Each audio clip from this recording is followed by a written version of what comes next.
Chers internautes, fidèles abonnés de Saint-Louis Online, bienvenue dans ce flash d'informations qui vous est présenté par Mariama Socé. Le leader de l'ancien parti PASTEF va bientôt retrouver la liberté et son parti selon des sources dignes de foi. Le président devrait acter ce nouveau pas vers l'apaisement lors de la réunion du Conseil des ministres de ce mercredi. Un projet de loi d'amnistie générale tel que demandé et préparé par le ministre de la Justice lors du dernier conseil sera soumis aux députés dans les plus brefs délais. Selon des sources concordantes, le président Sall attend matérialiser sa volonté d'apaisement. Cette mesure devrait donc concerner toutes les personnes arrêtées lors des manifestations, mais aussi les cas Khalifa Sall et Karim Wade avaient été jugés et condamnés à la différence de la grâce. L'amnistie efface les faits. Cette libération avant le début du dialogue vise, selon nos interlocuteurs, à permettre à tous ceux qui le souhaitent de participer activement au dialogue national inclusif. Nos sources ajoutent que le retour du signal de Walfadjri entre dans ce cadre. Elle précise en outre que des personnes de bonne volonté ont travaillé des deux côtés où le souci est le même, le bien du Sénégal. À noter que cette loi d'amnistie est votée, elle va aussi concerner le parti PASTEF qui pourra continuer à exister. On poursuit situation du Sénégal. Voici la lettre conjointe de Abdou Diouf et Maître Abdoulaye Wade. Les deux anciens présidents de la République du Sénégal, Abdou Diouf et Maître Abdoulaye Wade, sont sortis de leur réserve dans une lettre conjointe. Ils se sont prononcés sur la situation du Sénégal marquée par le report de la présidentielle du 25 février 2024 et les violentes manifestations ayant entraîné la mort de 3 jeunes. Ils appellent la jeunesse à arrêter immédiatement les violences et la destruction des biens. Mais Abdou Diouf et Maître Abdoulaye Wade invitent l'ensemble des dirigeants politiques du pouvoir et de l'opposition ainsi que les responsables de la société civile à participer à des discussions franches et loyales afin que la prochaine élection présidentielle du 15 décembre 2024 soit tenue dans des conditions parfaitement transparentes, inclusives et incontestablement. Dans un communiqué, déclaration conjointe des anciens présidents de la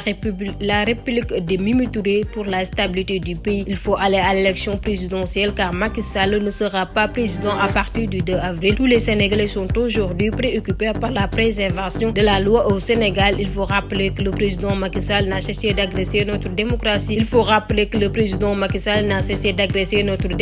Bâtie par des générations de militants de la démocratie lors des manifestations de mars 2021, de 2023 et depuis 3 jours, de nombreux jeunes Sénégalais ont été tués lors des manifestations et plus de 2000 jeunes croupissent toujours en prison. La presse n'a pas été épargnée avec l'arrestation de nombreux journalistes et la coupure du signal des chaînes de télévision. Je reste convaincu que la meilleure manière de préserver notre stabilité légendaire est de respecter la constitution du Sénégal en organisant l'élection présidentielle à la date issue du 25 février car il ne peut être question d'une extension illégale du mandat du président Macky Sall au-delà du 2 avril prochain, fin de son second mandat. Après l'élection du nouveau président de la République, de larges concertations pourront se mener pour mettre fin à l'hyper-présidentialisme et mettre en application les recommandations des assises nationales afin de consolider les bases de notre démocratie et de notre état de droit, dit Mimi Touré. Pour terminer, le maire de Dakar, Barthélémy Diaz, par ailleurs directeur de campagne de Khalifa Sall, estime que le président Macky Sall a posé une forfaiture. C'est un coup d'État. Nous comptons nous dresser contre ce coup d'État, avertit-il. Abordant la marche initiée par le collectif Aar Sunu Élection, le maire de Dakar donne rendez-vous à ses militants. Nous répondrons à l'appel du collectif Aar Sunu Élection pour dire non au report de la présidentielle. Nous invitons nos militants et sympathisants à nous rejoindre demain à 15h au rond-point Jet d'eau, annonce l'édile de Dakar. En outre, il interpelle les parlementaires sur les véritables intentions du président Macky Sall. L'Assemblée nationale n'est ni habilitée à proroger le mandat du président ni reporter l'élection. Si le report passe, Macky Sall dissoudra l'Assemblée nationale. Il a toujours nourri cette idée, déclare Barthélémy Diaz à l'occasion du point de presse de sa formation politique